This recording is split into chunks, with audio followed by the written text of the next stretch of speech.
Okay, M I audible और slides visible हैं आप लोगों को? Please do let me know, ताकि हम इस फाशिज्म जैसी अजीबो गरीब आइडियोलॉजी को आगे लेके चलें। देख रहे हैं ना इंसानों के हाल, कितनी अजीबो गरीब चीजें इन्वेंट की हैं उन्होंने, तबाहकुन, और कैसे अजीबो गरीब सी। तो हम फाशिज्म पढ़ रहे थे, और फाशिज्म का एक कोर फीचर पढ़ा, that is it is anti rationalism. Secondly जो हमने देखा वो स्ट्रगल के बेस पे देखा। एंड थर्डली हमने देखा कि देखेंगे कि लीडरशिप और इलिटिज्म का क्या रोल होता है। यहाँ पे इलीट की जब हम बात करते हैं तो इट मीन्स लीडरशिप, और particularly leadership relating to executive, जो सदर वगैरह जो भी होते हैं उससे हम देते हैं।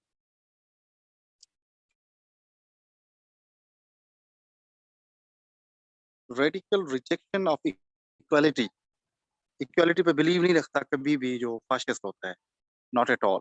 इक्वालिटी पे बिलीव नहीं रखते हैं वो। Fascism is deeply elitist and fiercely patriarchal.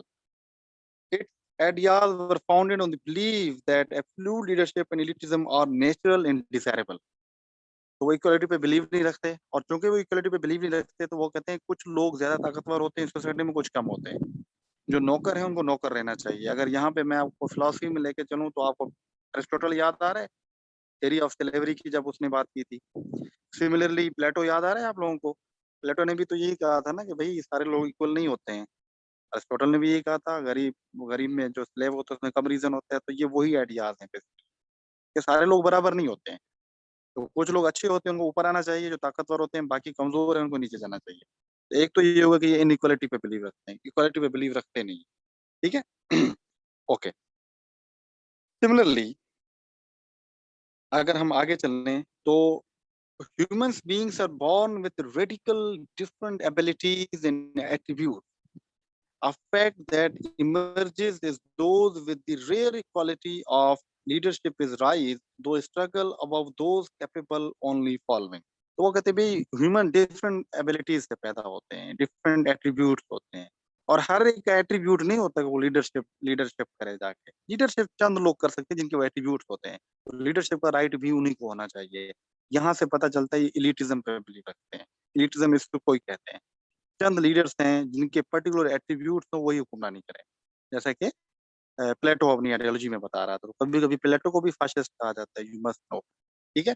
तो fascist believe that society is composed broadly of three kind of people, तीन किस्म के लोग रहते हैं वो कहते हैं वहीं पे। तो प्लेटो की झलक आ रही है यहाँ पे। तो प्लेटो को पहला फाशिस्ट भी कहा जाता है, और अगर आपको याद हो तो मैंने जब क्रिटिकल एनालिसिस कहा था तो मैंने आपको लिखवाया था कि उसको फाशिस्ट भी कहा जाता है। तो there is a supreme all-seeing leader who possesses unrivaled authority. पहली बात वो बिलीव रखता है कि भाई यहाँ पे एक लीडर होना चाहिए जिस पर unrivalled authority, it should be absolute. पहला बिलीव तो ये है लीडरशिप के अंदर। Number two, there is a male warrior elite by its heroism, vision and the capacity of self sacrifice. यहाँ पे हमेशा मेल एक लीडरशिप होनी चाहिए जिसको हमेशा तैयार रहना चाहिए सेल्फ सेक्रीफाइस के लिए। ये पेट्रियार्किकल है, ये जो है वो फेमिनिज्म को सपोर्ट नहीं करता है। Again to remember Plato, Plato भी यही कह रहा था। Number three, there are the masses who are weak, inert and ignorant and who destiny is unquestioning the obedience. और थर्डली तौर पे तीसरे नंबर पे कुछ लोग होते हैं जो मैसेज होते हैं, आम लोग होते हैं, उनका काम है सिर्फ अथॉरिटी को एक्सेप्ट करना, ओबीडियंस देना, क्योंकि वो इलिटरेट होते हैं, उनका काम अंदर है ही नहीं। Again do remember Plato, Plato भी यही बात कह रहा था। तो ये सारे आइडियाज वो प्लेटो के ही यहाँ पे इमिट हो रहे हैं। ठीक है। ओके। यस, यस, बिल्कुल इसी टाइप पे, बिल्कुल ठीक बताया था आपने कि वो कह रहे थे कि भाई German are superior, they should rule, Italians are superior, तो दे शुड रूल, सिंपल। तो ये उस पे बिलीव रखते हैं, तो लीडरशिप का बिलीव ये है इसके अंदर। ठीक है। अच्छा, मोनार्की और फाशिज्म में किसी ने मुझसे क्वेश्चन पूछा है, there is a difference. Monarchy constitutional भी हो सकती है, जरूरी नहीं है कि हर मोनार्क जो है वो फाशिस्ट हो। फाशिस्ट कोई मोनार्क नहीं, फाशिस्ट एक आम लीडर भी बन सकता है। यहाँ पे अगर मोदी आ जाए तो हम कहते हैं मोदी भी फाशिस्ट बन सकता है। ठीक है। तो इस सेंस में फाशिस्ट को हम लेके चलते हैं। ओके, यहाँ तक समझ आइए गाइस। और जो कोर उसका पैटर्न है, जो उसका कोर फीचर है, दैट इज अल्ट्रा नेशनल। ठीक है। और भाई प्लेटो कहाँ फेमिनिस्ट था, किसने कहा है? अच्छा प्लेटो, हाँ प्लेटो फेमिनिस्ट था, ठीक कह रहे हैं। प्लेटो फेमिनिस्ट था, बिल्कुल ठीक कह रहे हैं। ठीक है। तो सिर्फ फेमिनिस्ट था ना, बस उसके साथ साथ जो है, हाँ ठीक कहा है आपने, बिल्कुल ठीक है, गुड, ही वाज फेमिनिस्ट। मैं उसको एरिस्टोटल समझ रहा था। एरिस्टोटल जो था वो एंटी फेमिनिस्ट था। हाँ तो फेमिनिस्ट था तो क्या फाशिस्ट नहीं हो सकता? फेमिनिस्ट जो है फाशिस्ट भी तो था। ओके। तो then another feature comes, that is ultra nationalism. ये बड़ा खतरनाक है, ये हमेशा फाशिस्ट के अंदर होता है, अल्ट्रा नेशनलिज्म।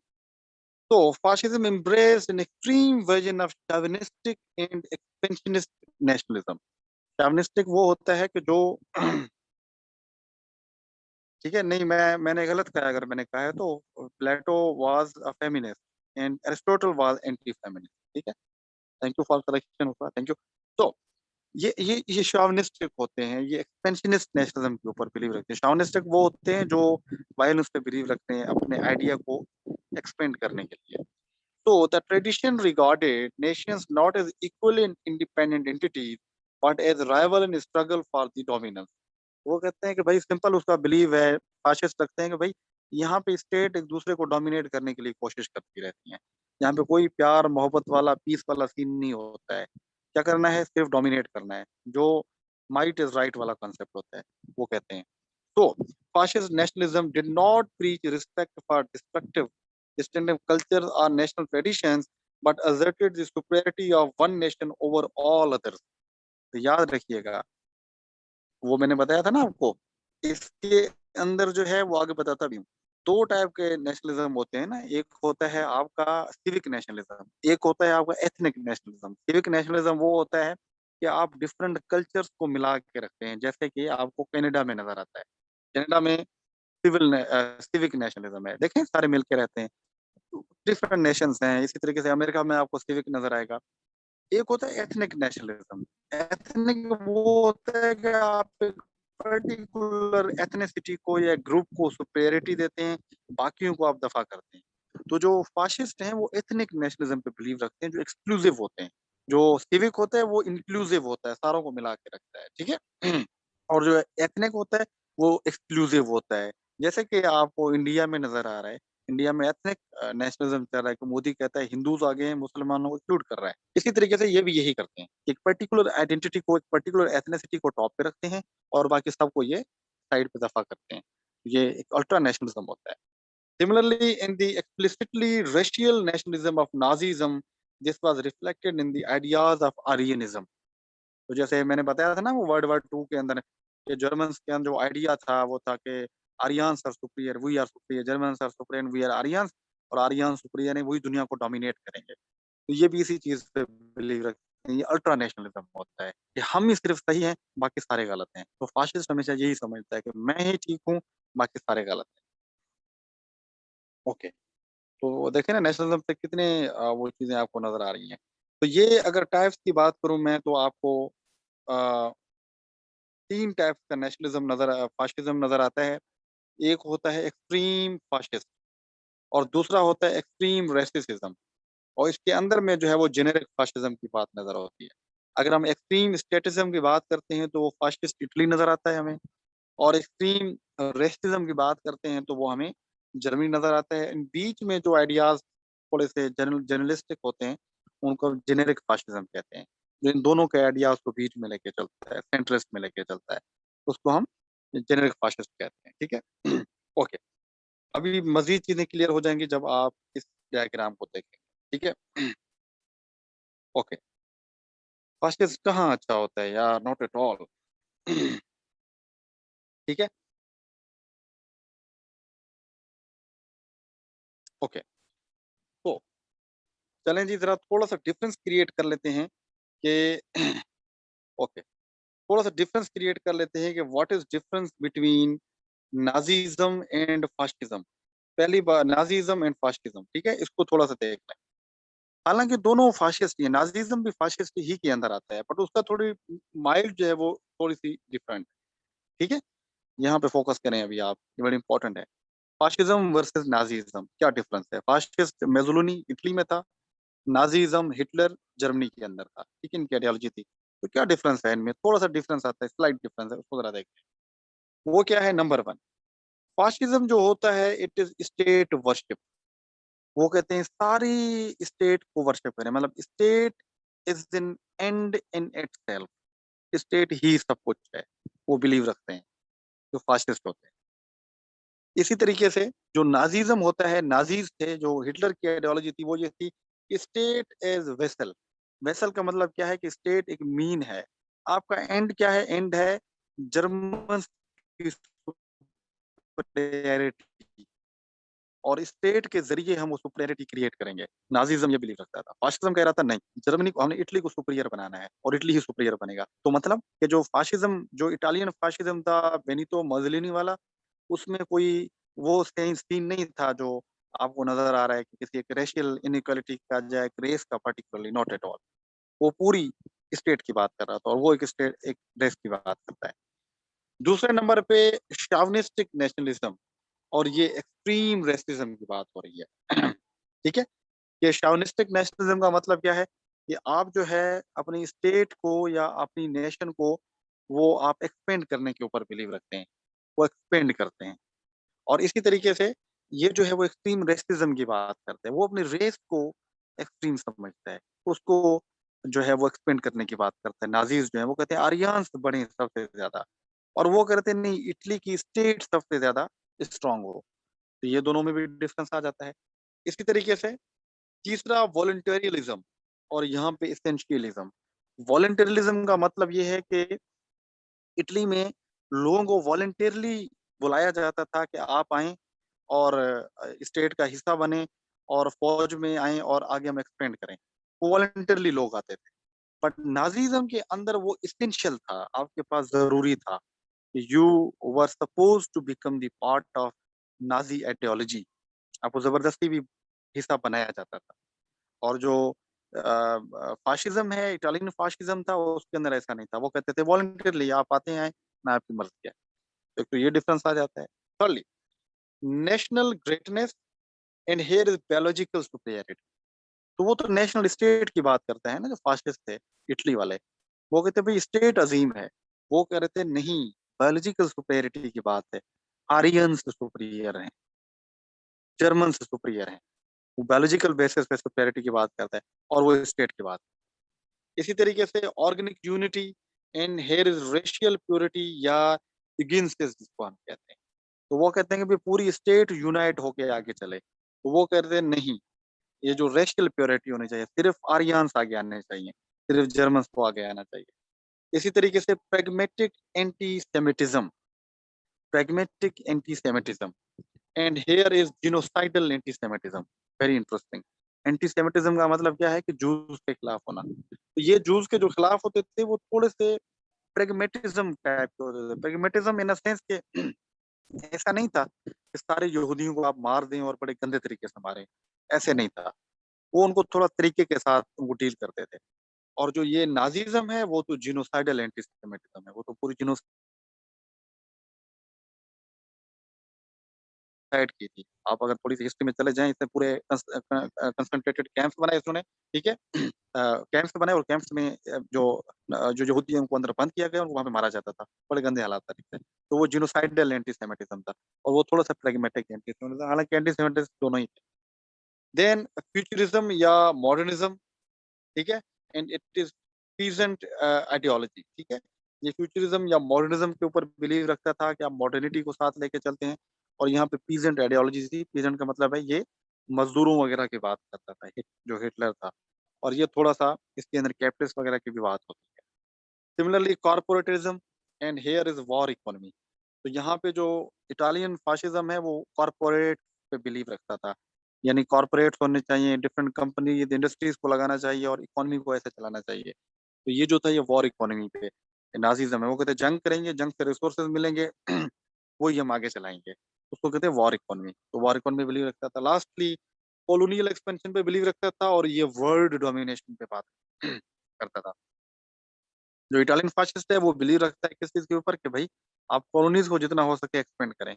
और ये बात करते हैं नहीं भी वर्ल्ड डोमिनेशन, पूरी दुनिया के अंदर जर्मन सुपीरियर बनेंगे, ठीक है। ये इनमें जो है वो मेन डिफरेंस है दोनों में, एंड आई होप आपको जो है वो समझ आई। ठीक है। हाँ, कारपोरेटिज्म का मतलब ये होता है, कारपोरेटिज्म का मतलब ये होता है कि जिसके अंदर आप कंपनीज को इजाजत देते हैं कि वो आपकी इकोनॉमी को चलाए।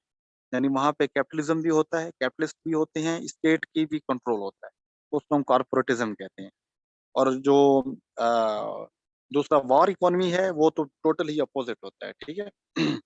और वॉर इकोनॉमी के अंदर ये चीज होती है कि आप जंग करते हैं, जंग से रिसोर्सेज मिलते हैं, आप इकोनॉमी चलाते हैं, जंग करके इकोनॉमी का चलानी है आप लोगों ने। और जो कॉरपोरेट है उसमें आप अपनी इंडस्ट्रीज लगाते हैं, अपनी कंपनीज लगाते हैं, उसको लेकर चलते हैं। ठीक है। चाउनिस्टिक जो नेशनलिज्म होता है उसका मतलब ये होता है कि आप वायोलेंस क्रिएट करके खुद को एक्सपेंड करते हैं, उसको हम चाउनिस्टिक कहते हैं। वायोलेंस क्रिएट करके आप खुद को एक्सपेंड करते हैं आगे। ठीक है, उसको हम कहते हैं। तो this is all about ideologies, and I hope आप लोगों को समझ आई होगी। अब इमरान खान फाशिस्ट है कि नहीं, आप ही डिसाइड करें। मुझे तो खैर नहीं लग रहा किसी पॉइंट से, वो तो खुद पे जरा डिफेंसिव बना हुआ होता है। तो आपको लगता है कि वो इतना पावरफुल है कि ये सारी चीजें कर रहे हैं? नॉट एट ऑल भाई, बिल्कुल गलत कैनोटेशन है वर्ड की यहाँ पे यूज करने की, और जो करे उसको मुंह पे मारे हैं। ठीक है। ओके। सो ये गाइस आपकी आइडियोलॉजीज थी, एंड आई होप आप लोगों को समझ आई सारी चीजें। तो यहीं पे हमारा जो पेपर 1 है वो कंप्लीट होता है, और जो पेपर 2 है इंशाल्लाह हम वो जैसे ईद की छुट्टियां होंगी, खत्म होंगी, मैंने आपको बता दी है, उसी पे ही जो है हम उसको स्टार्ट करेंगे। और हमारा जो पेपर 2 है वो आपको 10 डेज से ज्यादा नहीं जाएगा, वो 8 to 10 डेज के अंदर उसको हम कंप्लीट कर लेंगे। और दूसरी बात ये है कि उसमें भी जो ब्रिटेन और जो यूएसए का कॉन्स्टिट्यूशन है, that is the most important constitution, उसको हम थोड़ा सा टाइम देंगे जैसे मैंने वेस्टर्न पे दिया था। और बाकी के जो कॉन्स्टिट्यूशन है उसमें से क्वेश्चंस रेयरली आते हैं, तो हम उसको उस पर्सपेक्टिव में लेके चलेंगे। और इसी तरीके से आपको एक मैं वो भी मैंने भेज दी है पोस्ट पार्टीशन लेक्चर। ईद की छुट्टियां हैं, यूटिलाइज करें। अब ईद की छुट्टियां कैसे यूटिलाइज, वो भी आपका इसके साथ चल रहा है। थैंक यू आपको भी एडवांस में। इसके साथ जो है वो आईआर का एक कॉन्सेप्ट है, जो लेक्चर है वो मैं आपको जैसे ही पेपर 2 कंप्लीट होगा लास्ट में हम वही देंगे, और जो है उसके साथ हम चलेंगे। ठीक है। तो अच्छा, ईद की जब बात आती है यार, मेरा पर्सनल तो मैं आपको यही कहूंगा कि ये जो ये ईद शीद वाला चीज है, वो ईद का एक ही दिन होता है जिसपे आप थोड़े बहुत बिजी होते हैं। फ्रेंकली स्पीकिंग मैं सही बता रहा हूँ। यानी मुझे नहीं पता कि फीमेल्स की क्या हालात होते हैं, बहरहाल मैं मेल की बात कर रहा हूँ। फीमेल का भी यही हाल होता है मोरल लेस। तो जब आपको पता हो आपके पेरेंट्स को कि भाई आप जो है वो आप पढ़ेंगे, आपको तैयारी करनी है, तो वो आप पे इतना हल्का हाथ रख देते हैं आपके, भाई ठीक है आप अपना काम करें जाके। ईद का एक दिन होता है जिसमें आप इतने बिजी होते हैं, अदरवाइज जो होता है कोई बिजी नहीं होता। आपके पास टाइम होता है, बोर हो जाते हैं, दोस्तों को मिल लिया दिन को, सारी चीजें शाम को वापस आ गई, ये सीन चलता है, या रात को मिल गया दिन को वापस आ गए, लॉकडाउन वाला सीन चल रहा होता है। ओके। तो इस वजह से ईद के मैक्सिमम 1 से 2 दिन हैं जिसके ऊपर आपने थोड़ा बहुत इधर उधर हल्ला गुल्ला करना है। उसके बाद शराफत से बैठ जाओ और पढ़ाई करें बैठ के।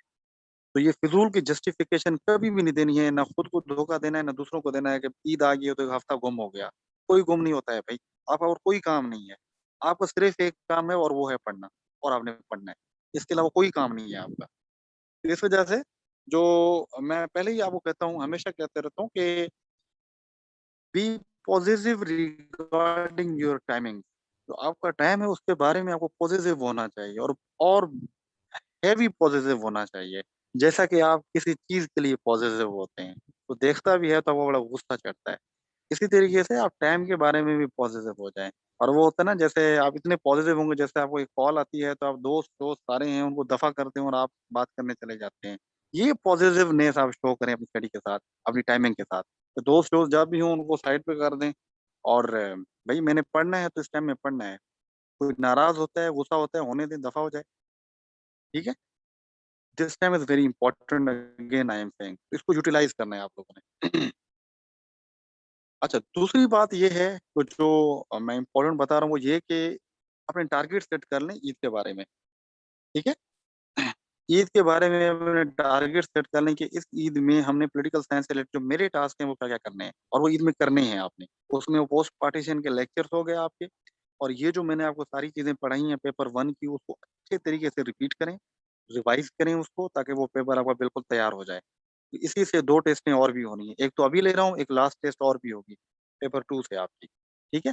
और जो आपकी पाकिस्तान अफेयर की है, आगे टेस्ट वो भी होगी और फिर हम पेपर 2 पे चले जाएँगे। Okay, okay, okay. ये इंटरनेशनल ऑर्गेनाइज़ेशन वगैरह ये सारे आप आ जाएँगे, हम पेपर 2 के अंदर जाएँगे, हम वही करेंगे। उसमें ग्लोबलाइज़ेशन पे वो अच्छा खासा लेक्चर दूँगा। ग्लोबलाइज़ेशन, रीजनलिज़्म और न्यू कॉलोनियलिज़्म, न्यू इंपीरियलिज़्म उसके साथ में टच करूँगा। हाँ जी, पेपर बी के साथ कॉन्स्टिट्यूशनल लॉ ही करेंगे। तो जिन स्टूडेंट्स ने कॉन्स्टिट्यूशनल लॉ रखा है, तो उनको भी फ़ायदा होगा, और जो जिन्होंने वो सब्जेक्ट ही अभी तक डिसाइड नहीं किया, तो वो कॉन्स्टिट्यूशनल लॉ को जब एक दफ़ा पढ़ेंगे तो हो सकता है उनकी तैयारी उसमें से ही हो जाए। क्योंकि मैं कॉन्स्टिट्यूशनल लॉ अबाउट 90% कवर करा लूँगा आपको, इसी के अंदर ही। और उसके जो केस लॉज़ हैं, वो आप जब पोस्ट पार्टीशन पढ़ रहे हैं तो आपको समझ आ रहे होंगे। मौलवी तमीज़ुद्दीन केस है, स्टेट वर्सेस 200 केस है, तो वो दोनों मैंने आपको पोस्ट पार्टीशन में कराए हुए हैं, और इम्पोर्टेंट हैं ही ये दोनों केसेस। जो कि आते नहीं है कॉन्स्टिट्यूशन लॉ में, इन केस कभी आए भी तो ये 2 केसेस होते हैं। ठीक है? तो वो भी आपके उसके अंदर हो गए हैं। तो इन दिस सेंस, तो आपका कॉन्स्टिट्यूशन लॉ भी होगा, तो हम इंशाल्लाह ईद के बाद जब रिज़्यूम करेंगे अपने सेशन को, तो कॉन्स्टिट्यूशनल लॉ और पेपर 2 को मिला के करेंगे, and that will be a wonderful discussion इंशाल्लाह। तो बेसिक्स आपकी कंप्लीट हो गई हैं, फिलॉसफिकल पोर्शन कंप्लीट हो गया है, और आगे का जो है वो मैं पहले ही कह रहा था, ये चीज़ें हलवा हैं, और आप आई होप आप लोगों को हलवा लगी होंगी, कोई मुश्किल नहीं है। तो अगेन टारगेट सेट कर लें ईद के दरमियान, मेरे पेपर को अच्छा खासा टाइम देना है, और दूसरी बात ये है कि ईद के 1 दिन मैक्सिमम, दूसरा दिन बिज़ी ना हो तो बेहतर है। 1 दिन हो गया बस। तो ये फिज़ूल की जस्टिफ़िकेशन है सारी कि बड़े दोस्त हैं, ये हैं, वो हैं। अभी दोस्त हैं, जो भी हैं साइड पे करें। आपके मकसद से इम्पोर्टेंट कुछ भी नहीं है। यही दोस्त सारी चीज़ें जब आप कुछ बन के बैठेंगे तो आपके पीछे मंडला रहे होंगे, अभी जो आपसे नाराज़ होते हैं। 1-2 दोस्त ऐसे होते हैं जिनको नाराज़ नहीं किया जा सकता। वो थोड़ा ख़्याल रखें, बाकी अदरवाइज़ उनको समझाएँ, अगर नहीं समझते तो साइड पे कर दें।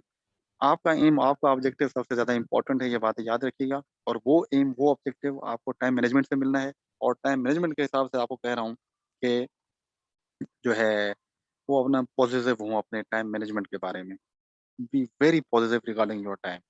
अगर वो आप हो गए, तो कोई इश्यू नहीं होगा फिर। आपका टाइम वेस्ट नहीं होगा, और मैक्सिमम एनर्जीज़ आप वहीं पे करेंगे। तो आई होप मैंने पेपर 1 आपको अच्छा पढ़ाया है, आपको समझ भी आया है। मेरी तरफ से आपको एडवांस में ईद भी मुबारक। और मेरा ये बिलीव है, मतलब मैं ये खुद समझता हूँ कि पॉलिटिकल साइंस मैं स्टूडेंट को अच्छे तरीके से पढ़ाता हूँ, और आप बिलीव नहीं करेंगे, मैंने सारे लेक्चर आपको जो पढ़ाए हैं पॉलिटिकल साइंस के, वो मैंने खड़े होके पढ़ाए हैं। मतलब मोबाइल में मैं खड़ा होकर, मैं बैठ के नहीं पढ़ा सकता, जब ऑनलाइन पढ़ाता हूँ तो, क्योंकि मुझसे नहीं पढ़ाया जाता, मैं बड़ा इरिटेट होता हूँ, तो मैं हमेशा खड़ा होके पढ़ाता हूँ। आप लोगों को भी सारे लेक्चर्स मैंने इसी तरीके से ही पढ़ाए हैं। तो देयरफॉर अ, आप भी उतना ही आउटपुट दें, तो that will be a wonderful. ठीक है?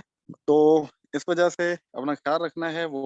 एक वो लास्ट में शेर है ना, आपको ये सारी चीज़ें याद देने के बाद आएगा। वो कहते हैं कि अ, रास्ते में जब कोई साया ना पाएगा, ये आखिरी दरख्त बहुत याद आएगा। इस वजह से keep remember me in your prayers. See you इंशाल्लाह। Thank you guys, thank you.